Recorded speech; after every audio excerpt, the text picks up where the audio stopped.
All right, fantastic. So, welcome.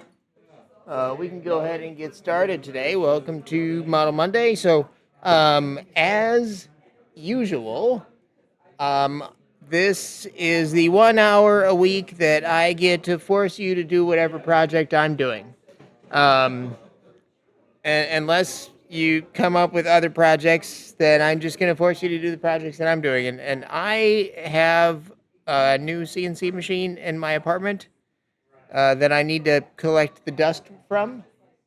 So I'm making this little dust collection system, and I need some couplers. So I found some hose on the Amazon hose, and we're gonna make threading for it. So making vacuum attachment parts. We don't use the thread or the what is this the coil tool very often, but we're going to be using the coil tool. Coil tool is good for making custom threads, like on a bottle, for example. You could use the coil tool if you needed to make a custom bottle cap. But in our case, we were making vacuum attachments.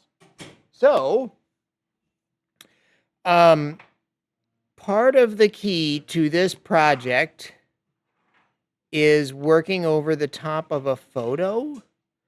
A photo which you guys won't have, but we've done adding canvases in previous classes, so I'm just going to kind of glance over that part of it. I used the canvas in this case to get the size or the approximate size of my threads. So that's how I got my thread spacing. No, well, I'm just gonna kind of tell you what the thread size we're gonna go with is. Yeah, and then we'll just roll with it like that. All right, cool. So I'm gonna start a new document here.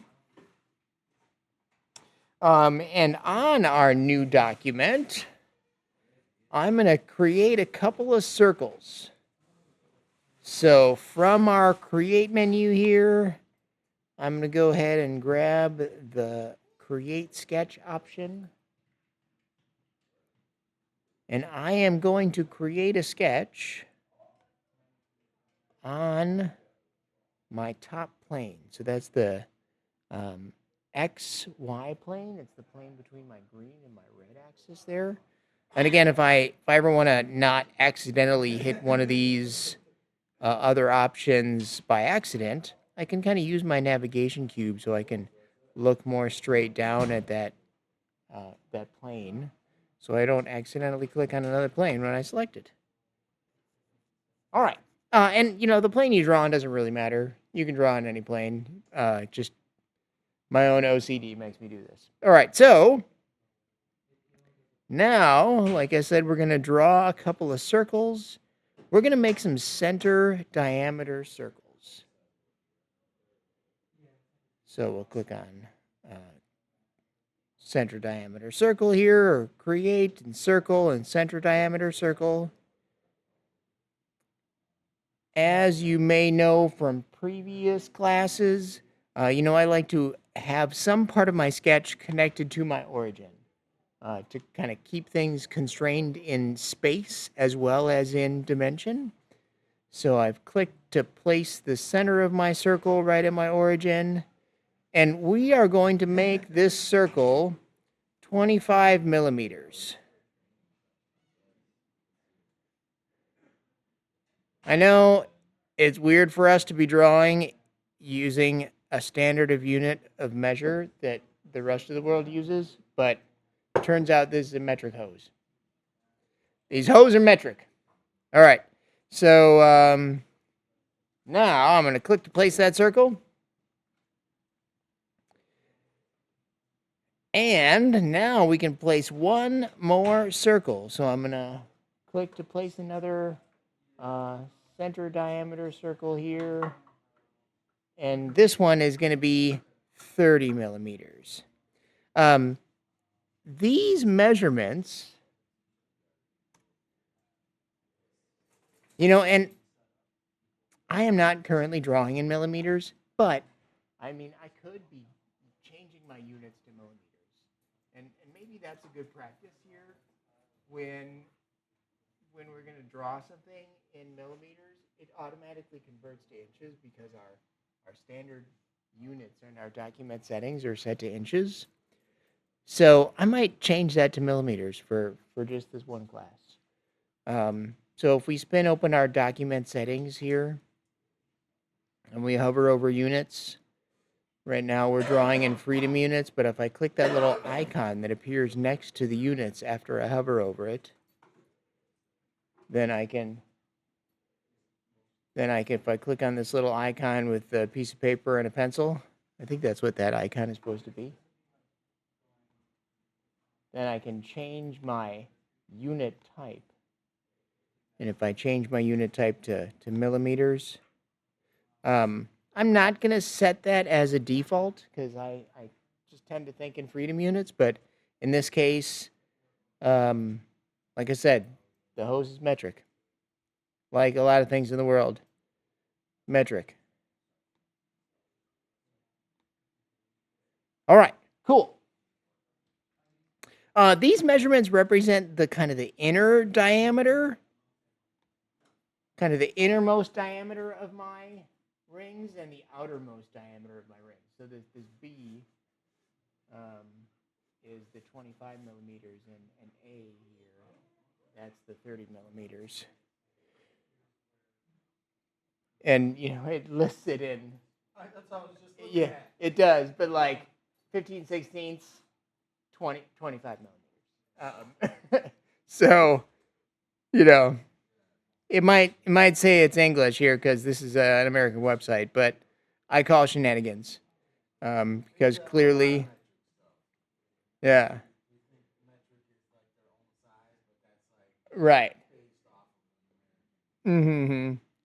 And 1 3/16 is not a standard. It's not a unit of. It's not a measurement that somebody designing something in Imperial would choose to make their. It's just you wouldn't choose that as a designer. All right. So now I'm going to go ahead and say finish sketch. All right. So now let's name our sketch. So we've got a sketch.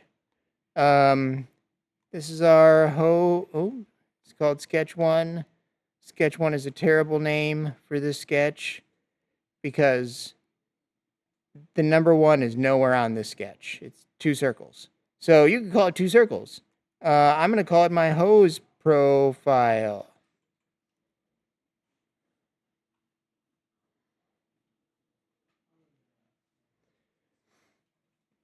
All right.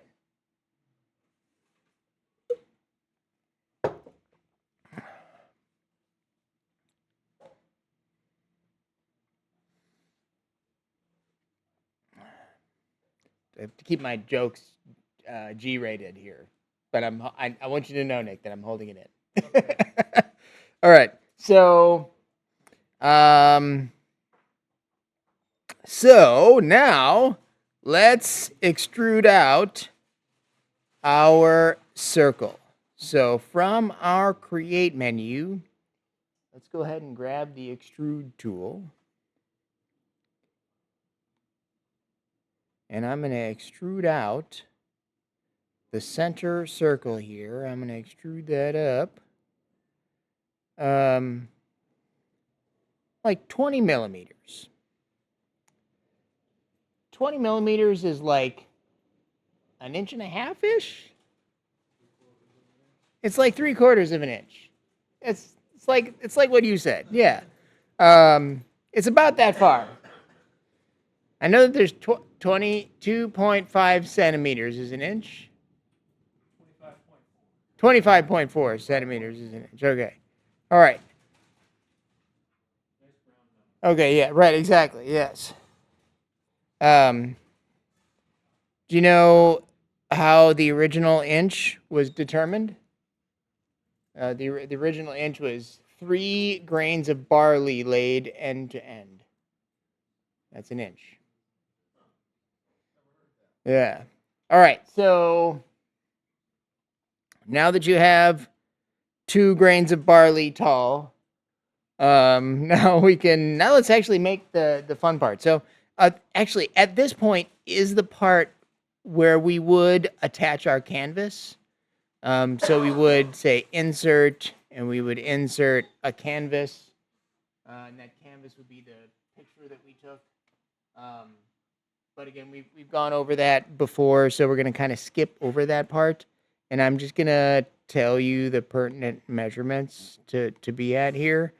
1.2 and 5.5 and 4. So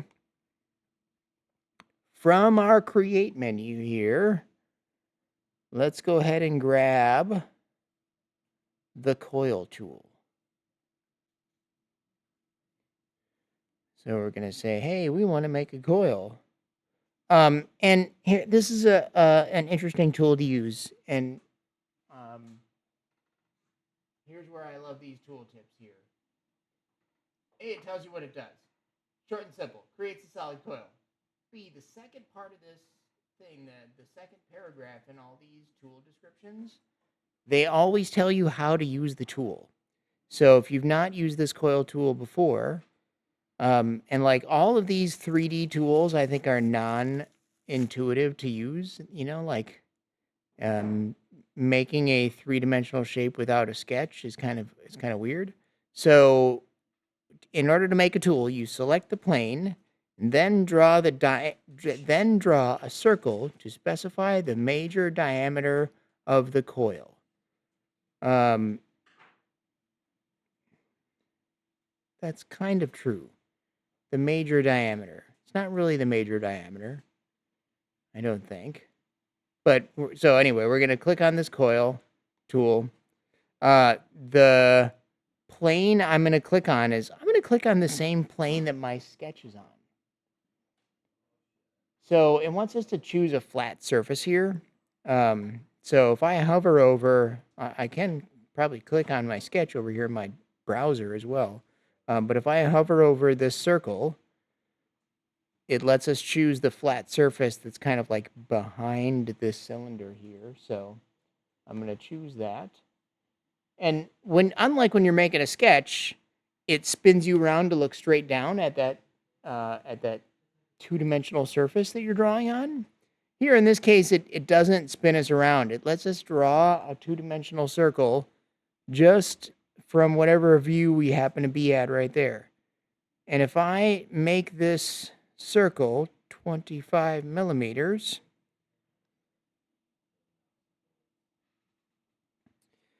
and then once I've typed it in, I have to click to place that dimension. So I've typed in 25 millimeters, and now I can click to place that dimension. And now we can see here our shape here. So that is the coil that it is making. Now it is making a coil around that body, but because this coil is intersecting with the cylinder that we have drawn here, it thinks that we want to do a cutting operation here. So it's cutting away from that cylinder, and that is not indeed what we want to do. We want to make this, I guess we could join. We're going to make this a new body. We're going to change a couple of things about this. The diameter is right. The section size is actually going to be 4 millimeters.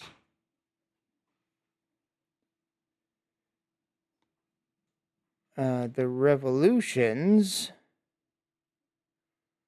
are going to be 5.5. Is that right? Seems like so many. Yeah, revolutions 5.5. Oop.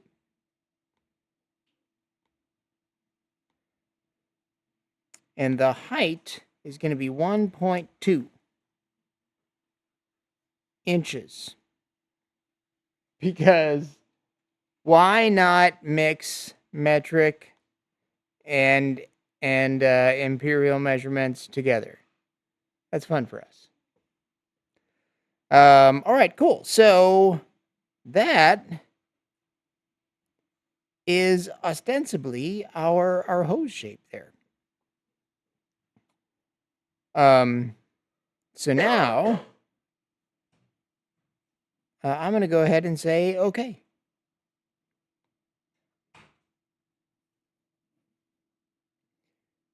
So we've got our bodies here. Let's go ahead and make some adjustments. So our cylinder could come up quite a bit higher. In fact, I think I'm going to make it go up higher. So actually, you know what? Let's do this. Let's name both of our bodies. So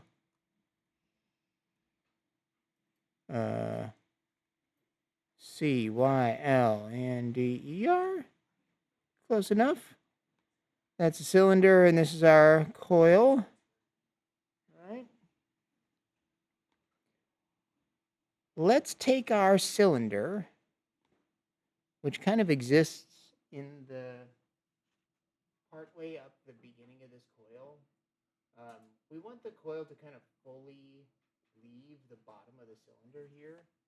So I'm going to take our cylinder and let's do it this way. I was going to move the cylinder up. I was just going to take it and move it up.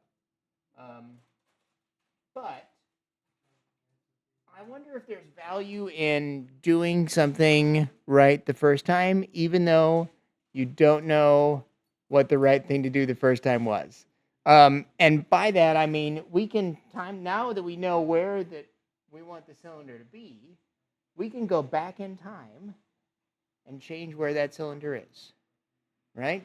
So in our feature timeline down here, we can do a little time traveling, because now we know we want that cylinder to exist more like up here, right? So the coil fully emerges out the bottom of the cylinder. So in our feature timeline at the bottom, if I right-click on the extrusion and I choose Edit Feature, we go back in time to before we made that coil, and we had been extruding from the start of the profile plane. So we were starting our extrusion from the plane that our sketch was on. But now that we have the knowledge that we have, having traveled to the future after we made our coil, we can say now we want to change our starting position from the profile plane to an offset plane. And that offset plane is going to be like 10 millimeters up. I'm still making it a new body, just changing where that cylinder exists in space. And then if I say okay, oh, I made it up too far. We want to go, let's go 5 millimeters. 5, there we go. All right. So now that our cylinder exists in the middle here, now we can chop off our excess. So from the modify menu, we're going to choose to split a body. The body that we're going to split is going to be our coil. So we can click on our coil in our browser, or we can click on it in our drawing view here. Either one will do.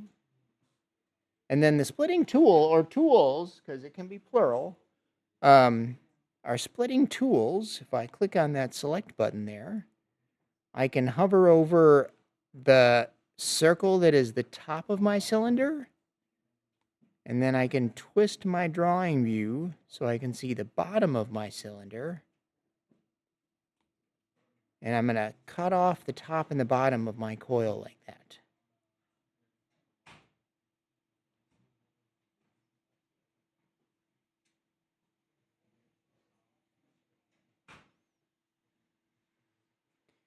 And once we've got that top and bottom cut off, I'm going to say oakley dokley. Now over in my browser, you can see I've got a total of 4 bodies here. And that's because I've got my coil, and I've got these 2 extra pieces of coil. I'm just going to kind of turn off the visibility on those 2 extra pieces of coil. The little eyeball there is kind of my trick to figure out what body is what. So if I toggle the visibility on and off, I can kind of see, yeah.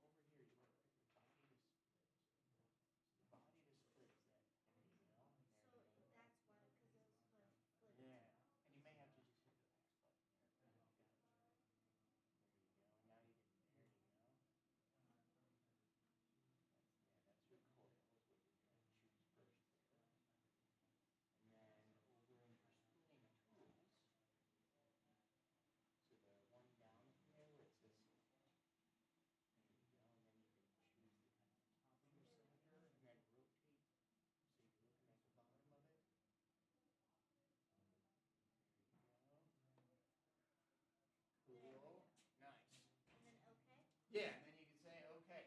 Yeah, and then you can see you've got a couple extra coils over here like I do. And then we're going to get rid of these coils. But in order to get rid of the coils, I kind of want to see which one is which, right? Because all these coils have the same name. Sometimes the coil you're going to keep isn't the first coil in the list. Sometimes it's the second or third. So, like I said, I like to toggle on and off the little eyeballs so I know which is the right coil that I want to keep here. I don't like to delete things.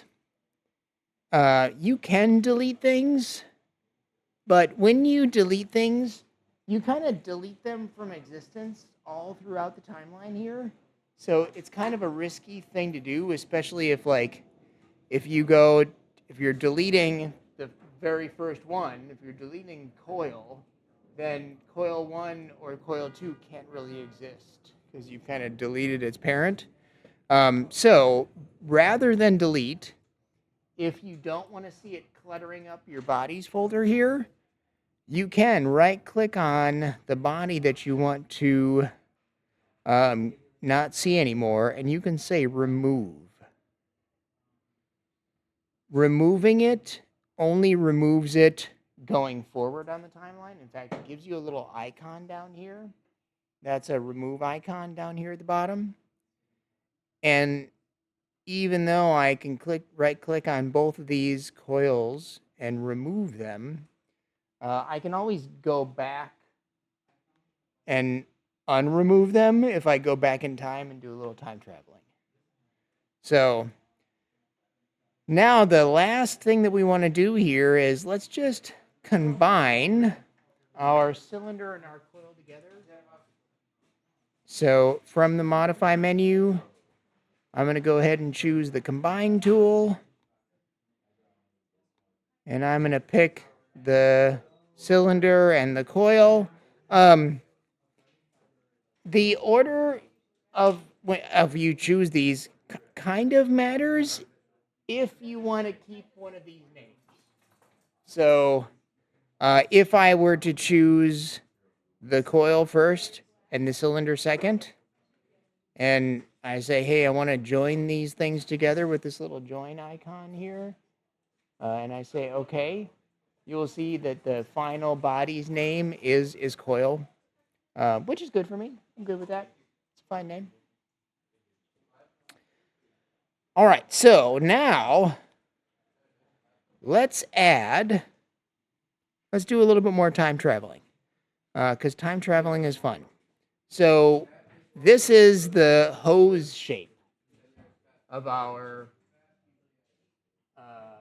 project, but we want to make something that fits on the hose. So we need a cylinder that's a little bit bigger than this. So I'm going to go to that very first sketch that we made down in our timeline down here. If I right click on that very first sketch that we made, our hose profile, and I say edit sketch, now we go back in time to all we had was this here sketch, and I can draw one more circle.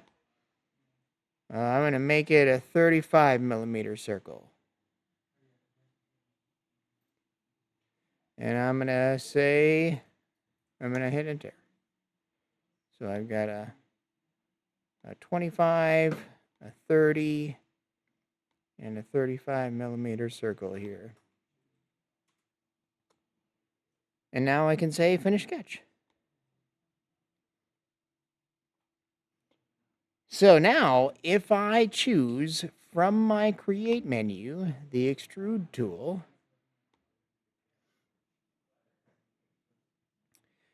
and I choose both of the outer rings of our little donut here that we made, I can do something kind of fun here. So, this extrude dialog box has a lot of cool options that we don't really talk about a whole lot. So, we had extruded from the profile plane to start off with. Then we went back in time and we said, hey, we want to extrude from an offset plane. You can also, and the option that I'm going to choose this time around is we can extrude starting from an object. And this is kind of cool parametrically to do. So if I want to change where my coil starts for some reason, I only have to change one extrusion as opposed to two, but we'll kind of talk about that in a second here. So I'm going to extrude from an object. The object that I'm going to start extruding from, if I have my object select box selected here, and if I just hover mouse over it, it says, hey, I'm supposed to select a plane or a start extrusion form. So if I choose the bottom surface of my little coil here as the object I'm going to start extruding from, the extent type normally we have set to distance, right? We would choose a distance to extrude, but I can also set that to an object. So I can say, hey, I want to extrude from an object to another object. And that other object that I'm going to extrude to is going to be the top of our coil.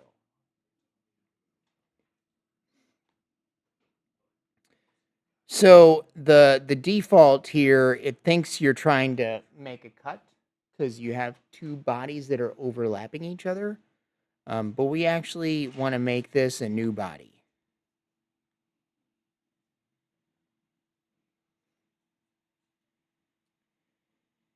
And then I'm going to say, okay. So this is kind of cool. You guys don't have to do this, but now if this first extrusion that I did, if I right click on it and I edit the feature, and again, you guys don't have to do this. Let's say I make this 10 millimeters now. I make it half the size. The second extrusion that I did stays that 10 millimeters. So it's a way for us to keep things kind of locked together if that makes sense. You know, if you're going to make a change, you want to make as few changes as possible down here in order to get to your end result. So kind of locks it to that first extrusion. So now, then we've got a body to name over here. This is going to be eventually is going to be our hose attachment, or something to that effect.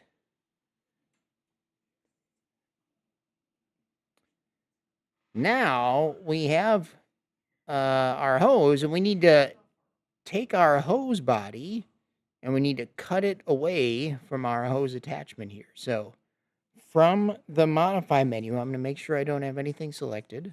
So I'm going to kind of click off into no man's land. And from that modify menu, if I choose the combine tool, it's kind of counterintuitive, but the combine tool actually has the 3 different operations that are in a lot of the tools in the create menu. So it has a join, it has a cut, and it has an intersect operation. So I can choose the target body, and the target body is our hose attachment. And then I can choose the tool. So the tool is the thing that we're doing the cutting with in this case. And the tool is our coil. And we're not joining these together, we're cutting them. So we're using our tool to cut from our body. I'm not going to choose to keep the tool here. So there's this little keep tool checkbox that you could do.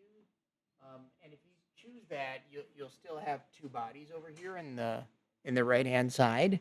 I'm not going to click that because I don't really need the hose anymore. The nice thing about this combine tool, again, is it's parametric.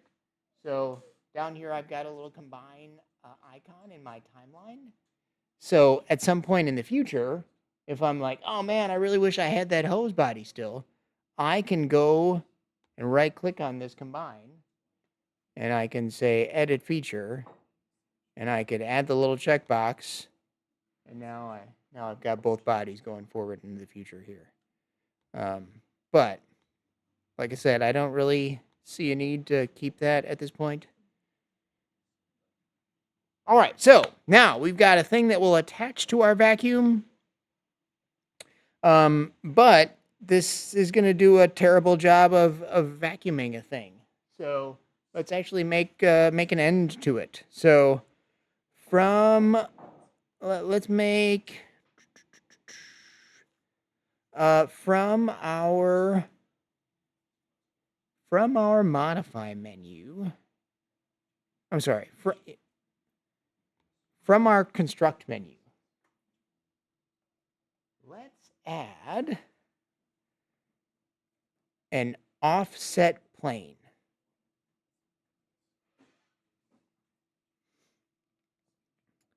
So we're going to say construct offset plane. We're going to offset that plane from the top of our little vacuum attachment coupler thing here. And let's make it like 100 millimeters. 100? That seems like a goodish distance there.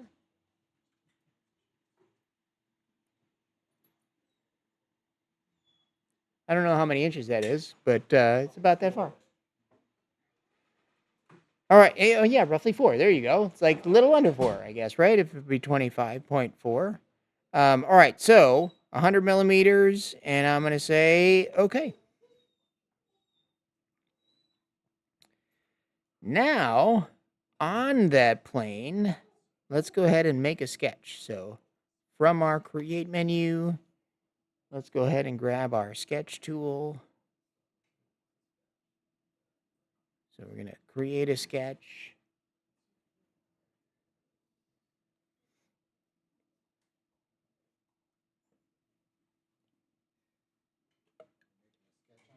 Yeah, we're going to make a sketch right on that plane that we just made. And on that plane that we just made, I'm going to choose to make a center rectangle. So we're going to say a rectangle and then center rectangle. And if I make this like roughly that big, so like 45 millimeters by 10.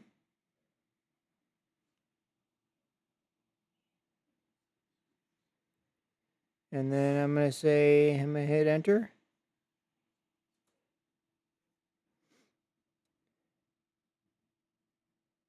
And then, actually, let's do this. Let's actually make it 45 by 20. So I'm just going to double click on that measurement. It's nice. You can just double click on these measurements if you change your mind and just type in a new number. So I'm going to actually make it 45 by 20. And then I'm going to say finish sketch. Now, I wonder, can I start a loft from an offset? Is that a thing? I don't even know if that's a thing. No, I cannot. All right, so we're actually going to make one more sketch. So I'm going to turn off my hose profile. I'm going to name this sketch. This is going to be like the end of my little vacuum attachment that we're making. It's the end shape.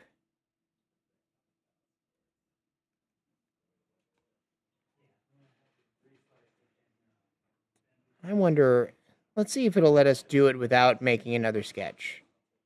So from our create menu here, I'm going to choose this loft option.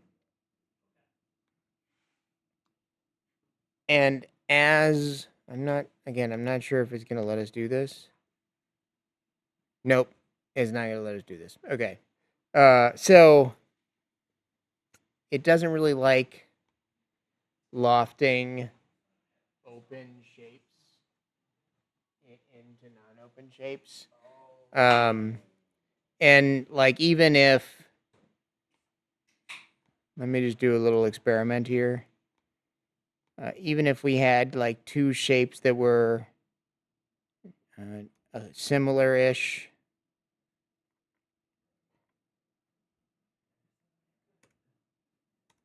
right? I don't think it would let us loft this shape into this shape. Yeah. So what we have to do is we'll have to undo. All right. So we'll have to create. We'll create a sketch. And I'm going to create that sketch on this top surface of my vacuum hose adapter threaded coupler dealy thing.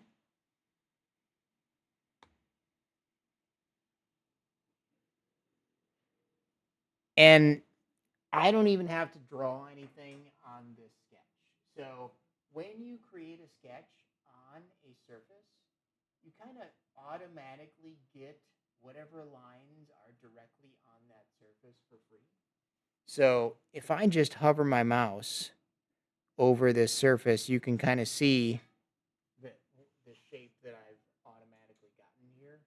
And I've actually got this internal circle too here. So I don't have to draw anything on this sketch in order to have lines on this sketch, if that makes sense. So now I can just say finish sketch. And I'm going to name that sketch the hose base. Literally anything is better than sketch 5 or whatever it was called. But you can see now that I've got that sketch there, I've got interior shape, and I've also got the exterior shape here. So now we can come up to our create menu and we can choose that. Oh, did I lose you? With your rectangle that you're trying to loft it to, I was getting an error. You cannot loft from an open face to a closed face. So I put an offset of a couple millimeters around the rectangle, and it lofted away. Oh, yeah, I tried putting an offset on there and then lofting that to that, and it still gave me an error.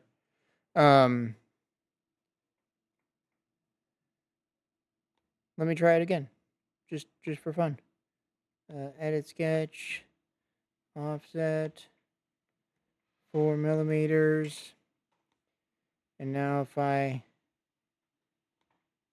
say, hey, I want to loft from that to that, yeah, it's still the loft could not be created. Try changing the inputs, swapping profiles for rails, or giving it a center line. It just doesn't seem to want to do it.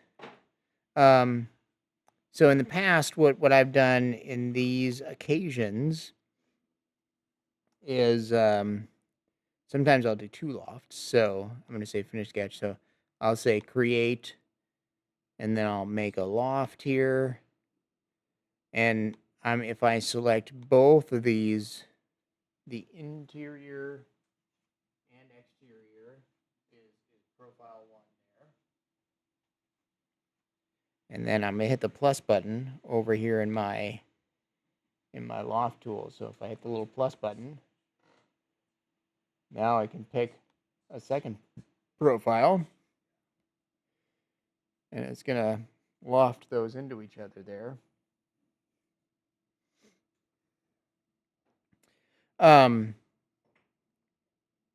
I do not want to join these together just yet because I need to hollow them out, and I think it'll be easier to hollow them out if I have them be separate bodies. So I'm choosing to make this a new body for now, and I'm going to say okay. Now I'm going to turn off my sketches. And then to hollow out our interior here, I guess there's a couple ways I could be doing this. I could make another loft, right? But I think an easy way to do it too is if I use the shell command. So from the create menu here, from the modify menu, excuse me, if I choose the shell option,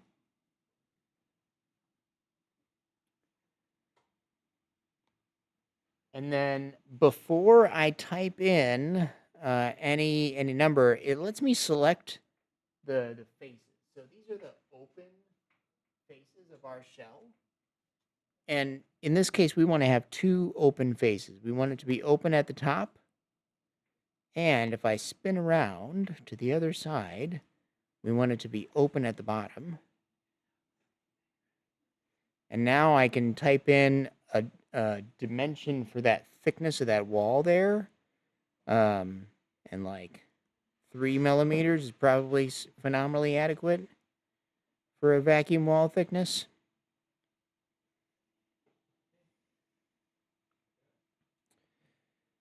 And then I can say, okay.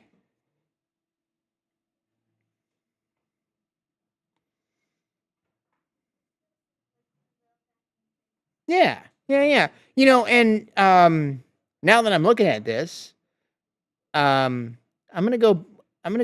Let's do a little bit more time traveling because we got a little bit of time. Let's say we want the top of this to be an angled piece, right?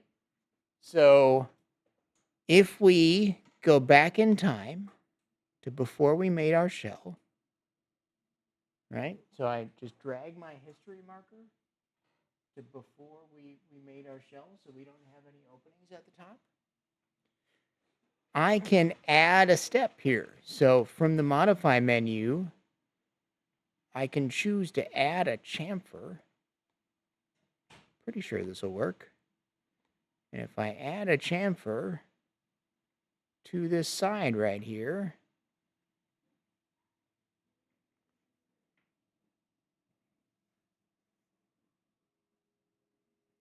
and whatever you think looks good, I think that looks good.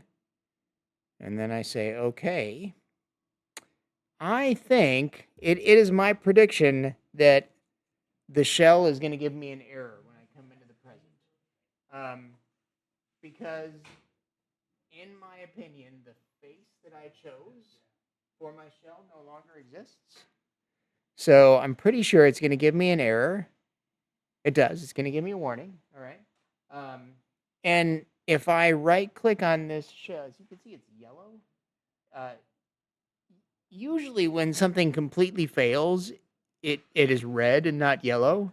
But in my opinion, this is a complete fail, so this should be red. But if I right click on this feature here and I say, hey, I want to edit it, in theory, I would imagine it would tell me that it's missing a face. But it is not telling me that. So I'm just going to uncheck things. And now, oh, and here. So it won't let me pick, I bet it won't let me pick my other face. If I spin around to this other side, yeah, it won't let me pick my other face. This tool here, you can't choose a size until you've chosen both of your faces. And if you go back in time and want to change your faces or do things over here, you have to change the thickness to 0 before it'll let you do anything. So this inside thickness, if I change it to 0, now it will magically let me choose a second face. And now I can tell it it's 3 millimeters. And then say okay. And there we go. Vacuum hose attachment. Yes. Yeah, good call. Thank you, Mike. Yeah. So now I'm going to use the combine tool to do what the combine tool seems like it should do. So before we use the combine tool to cut earlier in this class. Yeah.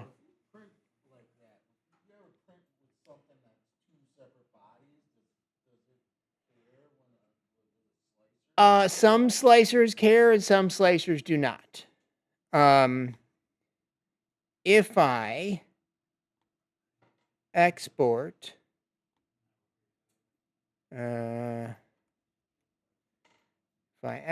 this as a 3MF to my desktop, and then I open up my slicer of choice here, which is definitely Orca Slicer. I don't know. I would imagine that there's a preset, but if I take this body and bring it in here, it says, hey, the file contains several objects positioned at multiple heights. Instead of combining them as multiple objects, should the file be loaded as a single object with multiple parts? So if I say yes here, it's going to be a single object. Yeah, if I say yes, it's like a single object, and if I slice it, I would imagine it slices completely normally here. So if I zoom into the part where the bodies change, there shouldn't be, there's no like extra walls that it put in there, but which is good. So it brought it in as a single body. But if I bring this in and say no, it makes it two separate bodies. So, and I don't know. And, they're right on top of each other, too. So it doesn't, like, space them out. We'll put one of them on top of each other. It put them, like, intersecting with each other, so. So, yeah. No. Carl, Yeah. you can also, if you do your loft and then do a chamfer after it's done, you can also get that same angled corner effect. Oh, really? Yeah. Like, you can chamfer the... Here, if I... Do your straight chamfer or your If I... straight loft. So if I delete that... Oh, Okay. boy. Now you're all done. Now go down and just hit that top edge. Oh, I deleted too much. I just want to cancel. Here's kind of a pro tip. If you ever want to, down here on your timeline, I want to see what it looks like before I had this chamfer.